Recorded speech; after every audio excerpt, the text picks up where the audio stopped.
And I called you specifically here because that is actually the agenda. The agenda is that there have been changes,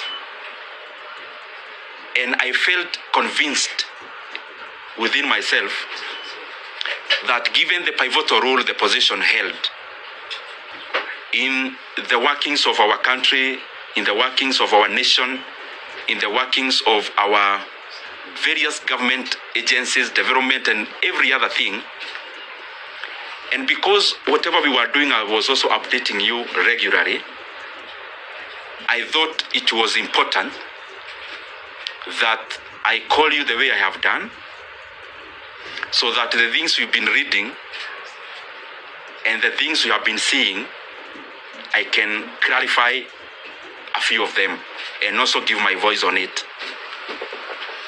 And therefore, without wanting to be diplomatic, I also know that is what you came for, because you knew if it was about politics, I would have called you somewhere else. And therefore, I'll only talk about that matter. And I also know that there are expectations of people on what we should say, when, and how. I get messages every day on what I should do and how I should do it. And it is not the appropriate time today for me to talk about those other things. And I am saying it in good faith because that is what we had planned to do. And I have only clarified because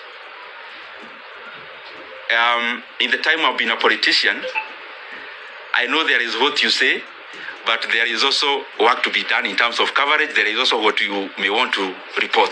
And that is given because that is the work of a media house.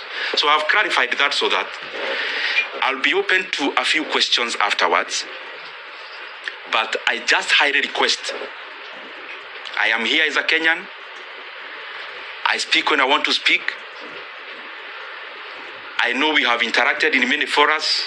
We know each other person's character in terms of where they need to invoke courage, where they need to invoke whatever they need to say. And I know for sure, I'm not shy to say anything that I feel I need to say. So whatever I may live and say today is basically based on the fact that the reason I called you is the one I'll talk about.